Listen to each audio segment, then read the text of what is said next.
That's right, H.R. McMaster and Lawrence Fishburne. One of those guys was in The Matrix. I'm going to ask, this first thing I'm asking H.R. McMaster, which one of you was it? Welcome to A Late Show. I'm your host, Stephen Colbert. You know me. There's my wife, Evie, right over there. I'm so glad she's here. Because I don't want to be alone right now. I don't know about you. Life can be hard. But I like to think I can take a lot of punishment. You know, is that all you got, old man? Stuff like that. But damn, 2020 is a relentless opponent. Just when you think it's finished punching you in the face, it starts working the midriff and kneeing you in the groin. Between now and the election was already going to be a dark, dirty road. But on Friday, it got so much worse because our country said goodbye to a hero, Supreme Court Justice Ruth Bader Ginsburg, who passed away at the age of 87. The wave of grief at her loss was immediate. Thousands came to the steps of the Supreme Court to hold a vigil in her honor. A new mural in D.C. paid her tribute. And if you're like me, you got texts from everyone you know with an even mix of sadness and swearing. Justice Ginsburg led a pioneering life. She was a judge, she was an attorney, but above all, she was a tireless advocate not only for women's rights, but for equality for all Americans. I know exactly how tireless she was because 2 years ago, I got to work out with her.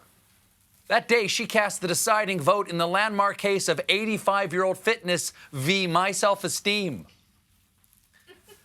Ginsburg was known for her tenacity. She was just the second woman ever appointed to the Supreme Court. And when it came to carving out her place in the boys' club, she said that she took her mother's advice. Be a lady, be independent. Be a lady meant don't give way to emotions that sap your energy, like anger. Take a deep breath and speak calmly. That is good advice for any Supreme Court justice. Hey, boof douche, be a lady. Ginsburg was appointed to the Supreme Court in 1993, and during her nearly 30-year tenure, she authored some of the court's most consequential decisions and its most scathing dissents, which earned her the nickname the notorious RBG, a.k.a. Ruthie Smalls. RBG believed not in special treatment, but in equal treatment, which she summed up with this quote. I ask no favor for my sex. All I ask of our brethren is that they take their feet off our necks. Damn right, especially hers, because those cravats were dry clean only. But Americans didn't get any time to mourn this great justice because less than 2 hours after we learned of Ginsburg's death, we heard from Senate Majority Leader and neutered dog sack Mitch McConnell, who said, President Trump's nominee will receive a vote on the floor of the United States Senate. He couldn't even wait till the morning. That's like a husband rushing to the scene of the accident and going, no, not my wife. Hey, is that EMT single? 'Cause I am.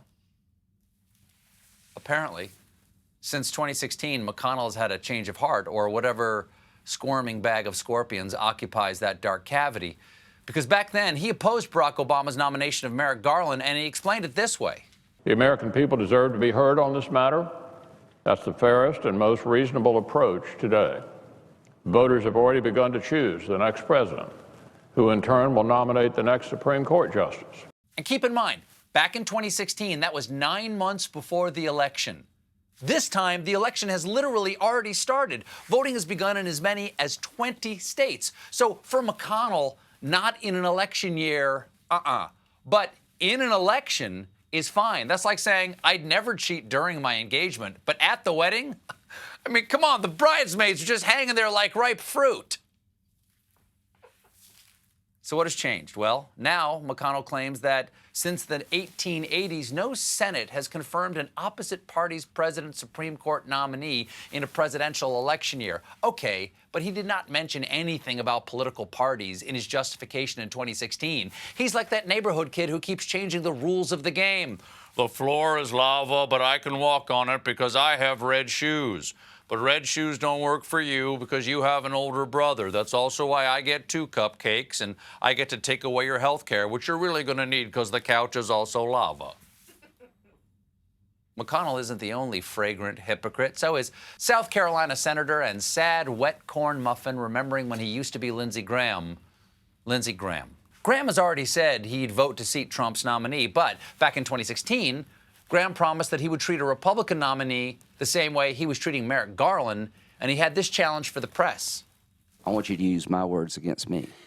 If there's a Republican president in 2016 and a vacancy occurs in the last year of the first term, you can say, Lindsey Graham said, let's let the next president, whoever it might be, make that nomination, and you could use my words against me, and you'd be absolutely right. I'd love to use your words against you, Lindsey, but they're clearly empty. Now, a gym sock full of combination locks? That's got some heft. And it's not just McConnell and Graham. Listen to all these Republican senators in 2016. There is a long tradition that you don't do this in an election year. I don't think we should be moving forward on a nominee in the last year of this president's term. I would say that if it was a Republican president. The American people ought to have a say who sits in that Supreme Court seat. Why would we deny the voters a chance to weigh in on the makeup of the Supreme Court? We're not going to nominate a Supreme Court justice until the people have spoken. Let the new president make this lasting decision without the political influence of the election hanging over it.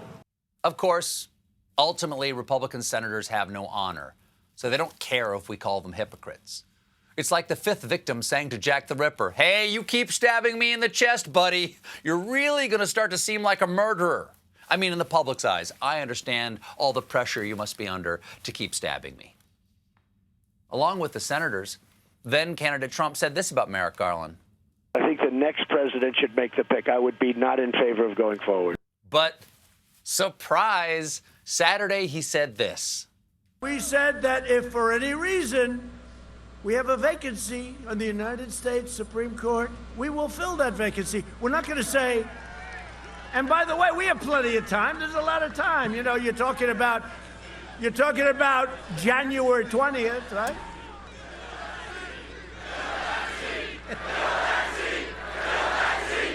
Okay, so Trump has a new chant, but unlike build the wall, I'm pretty sure he can fill that seat. You have to get your joy where you can. Trump is thrilled to have this opportunity. A source close to him revealed that Trump has been salivating to nominate a replacement. So get ready for U.S. Supreme Court Justice Extra Crispy. She's sure to cast the deciding vote on Gravy v. Arteries. Trump really wants the Supreme Court fight, but there's a danger in Trump basing his re-election campaign on this because 62% of Americans want the seat to remain vacant compared to only 23% who want him to fill it. People hate the way I shank COVID. Quick, find something else people hate to take their mind off of it. I've narrowed it down to hastily replacing the most beloved Supreme Court justice or drop-kicking Baby Yoda. On This George with Week Stephanopoulos, Nancy Pelosi explained that she's keeping her options open. Some have mentioned the possibility, if they try to push through a nominee in a lame duck session, that you and the House could move to impeach President Trump or Attorney General Barr as a way of stalling and preventing the Senate from acting on this nomination. Well, we have our options. We have arrows in our quiver that I'm not about to discuss right now. Okay, glad to hear it, Madam Speaker, but can we update your weaponry, please? Democrats may have a quiver of arrows. Trump has a literal heat ray. But still, all this talk of impeachment does take me back to a simpler time, like impeachment. That's all we had to worry about back then. You know, it used to take several decades for culture to get nostalgic, but the past 9 months have felt so long, it's time for VH1's new series, I Love the January. I can't believe the haircuts we had back then, in that we would get haircuts. And look what we were wearing. Pants. Now, as important as Justice Ginsburg's work was to all Americans, and as affected as I am by her loss, I think it's fair to say that her life's work was especially meaningful to American women. Well, here to talk more about that is one of my writers and certified woman, Eliana Kwartler. Eliana? Thanks, Steve. I can't speak for all women, but the women of The Late Show chose me to talk about Justice Ginsburg for 3 reasons. I'm tiny, Jewish, and I have the workout routine of an 80-year-old. I just moved up to 2-pound weights. Nice, nice. So So how are you doing? My triceps are a little sore. I mean about Ruth Bader Ginsburg's passing. Oh, I'm sad and I'm mad, I'm scared, upset, frustrated. I owe so much to Ruth Bader Ginsburg. Her work paved the way for me to get a mortgage and get a car loan without a man to co-sign. She's the reason I can have my own credit card. Without her, I never would have been able to buy these custom purple velour sweatpants that say nominee and giant rhinestones across the butt. Thank you, Justice Ginsburg. And I'm sorry we lost to John Oliver. Are you apologizing to me or Justice Ginsburg? Both, but actually her. RBG pioneered the idea that discrimination on the basis of sex violates the Equal Protection Clause of the Constitution. In 1996, she got the Virginia Military Institute to allow women to attend. Thanks to her, I had the option to attend military college. I didn't take it. I cannot climb a rope. Neither can I. And that's equality, Steve. You and I have the same muscle mass, but you have more womanly hips. This is true. Everything about how she lived her life was inspirational. RBG wasn't a miracle worker, she was a worker. There's a story from 2014 when she was already 81 where she stayed up working on an emergency brief until 5 a.m. I can barely stay up till 5 p.m. I know, I wrote that line for you. If RBG taught us anything, it's that neck doilies never go out of style, and that you overcome your opponent by outworking your opponent. There's a reason she worked until 87 and still wasn't finished, but we're the ones who get to finish her work. And we're all working from home, which means we get to do it in these. Eliana Kwartler and her sparkly pants, everybody. We've got a great show for you tonight. I'll be talking to Lieutenant General H.R. McMaster and Lawrence Fishburne. But when we come back, more monologue.